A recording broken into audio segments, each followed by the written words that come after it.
जय हिंद दोस्तों। आज का ये वीडियो है पटाखों के ऊपर। पटाखों को एक्चुअली में इन्वेंट कैसे किया गया।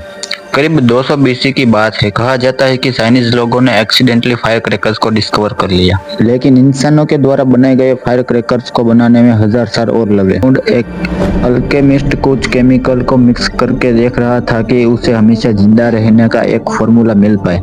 उसने बाई चांस सल्फर चारकोल और पोटेशियम नाइट्रेट को मिक्स कर दिया। इस पर आग लगाई तो यह फट गया और इसी तरीके से आविष्कार हुआ दोस्तों गन पाउडर का। इस ब्लैक पाउडर को वो याहो कहा जाता था। और जब इस पाउडर को चाइनीज लोगों ने बेम्बू के अंदर फिल करना शुरू किया और फिर आग लगानी शुरू की तो कुछ इस तरीके से इन्वेंशन हो गया पटाखों का।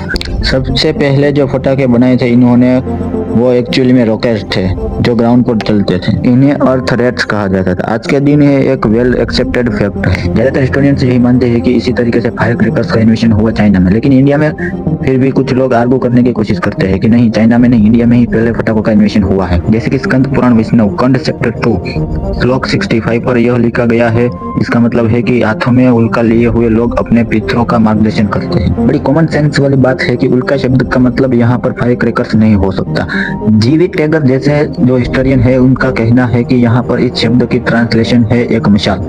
लोग अपने हाथों में मिसाल लेकर यह करते हैं। आज के दिन जब हम दिवाली सेलिब्रेट करते हैं तो इसके पीछे कारण हमेशा बताया जाता है कि भगवान राम सीता के साथ वापस अयोध्या लौटे थे, इसलिए दिवाली हम मनाते हैं। लेकिन पुराण के श्लोक 49 टू श्लोक 16 को आप पढ़ोगे तो आपको पता चलेगा कि एक और रीजनिंग दी गई है। यहाँ पर दिवाली सेलिब्रेट करने की इसके अकॉर्डिंग जो राजा दैत्य राजा बलि थे वो बड़े एरोगेट और प्राउड हो गए थे, तो भगवान विष्णु ने अपने आप को एक ब्राह्मण की तरह डिस्गाइज किया और वो आए। उन्होंने बलि से 3 स्टेप जमीन मांगी।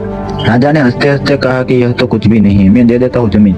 लेकिन भगवान विष्णु जो वामन के रूप में आए हुए थे, इनका साइज बड़ा हो गया, इतना बड़ा हो गया कि इन्होंने पूरी धरती पाताल और आसमान को कवर कर लिया 2.5 कदमों में। फिर बलि ने यहाँ पर अपनी गलती रियलाइज कर ली।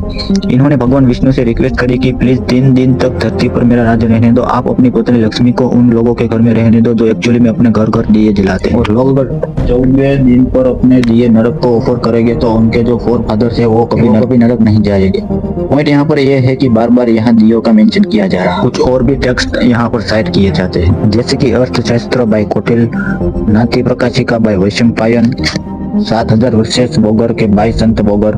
लेकिन इनमें से कोई भी फायर क्रैकर्स का मेंशन नहीं करता, बल्कि ये टेक्स्ट अग्रिचोर और वेडी अप्पू को मेंशन करते हैं। इनका मतलब है फायर पाउडर या फिर एक्सप्लोसिव सॉल्ट। और हिस्टोरियंस का मानना है कि ये यहाँ पर सॉल्ट पेट्री को रेफर कर रहे हैं, जो कि एक नेचुरली अरिंग सब्सटेंशन है, दुनिया भर के कई गुफाओं में पाया जाता है। तो एनीवेज, अब हिस्ट्री बहुत हो गई, अब पोल्यूशन की बात करते हैं। पोल्यूशन फैलता है? हाँ, बिल्कुल फैलता है। इस चीज को लेकर कोई डिसएग्री नहीं करेगा। हर कोई मानता है कि पोल्यूशन फैलता है, लेकिन आर्गुमेंट इस चीज को लेकर उठाया जाता है कि इतना ज्यादा पोल्यूशन नहीं फैलता। इससे ज्यादा पोल्यूशन तो गाड़ियों से फैलता है, खेतों पर आग जलाने से, पराली के जलाने से फैलता है। तो आइए कुछ रिसर्च स्टडी को देखते हैं। पुणे ने एक स्टडी करी थी 2016 में। इन्होंने एक लाइट स्कैटरिंग फोटोमीटर का इस्तेमाल किया था मिनट बाय मिनट लेवल से रिकॉर्ड करने के लिए।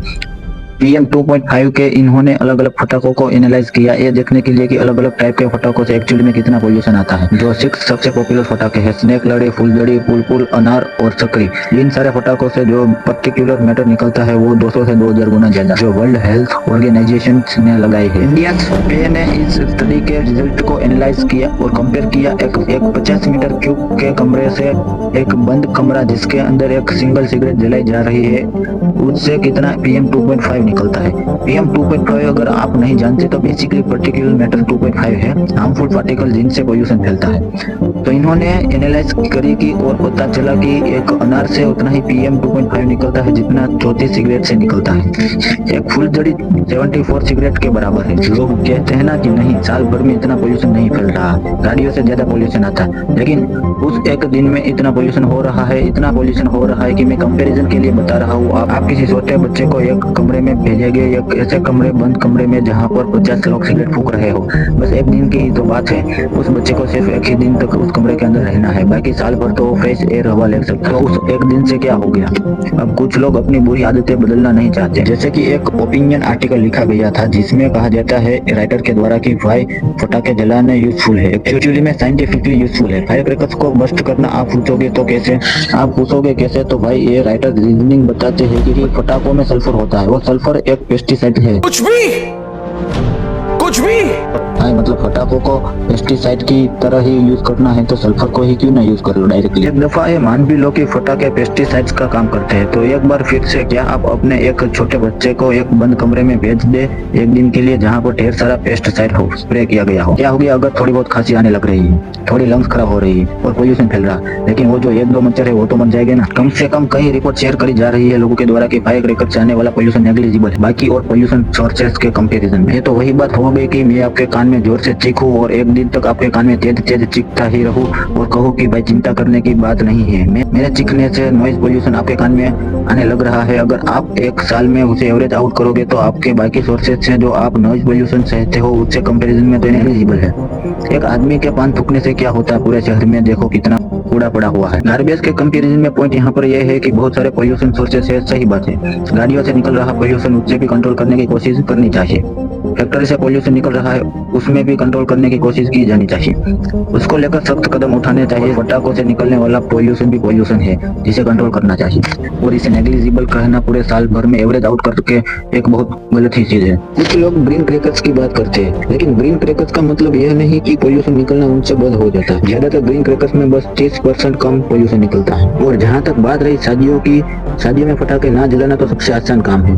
पटाखे नहीं जलेंगे तो शादी में कोई एंजॉयमेंट कम नहीं होगी। हार्डली ये चीज मैटर करती है। आपकी क्या राय है नीचे कमेंट में बताइए।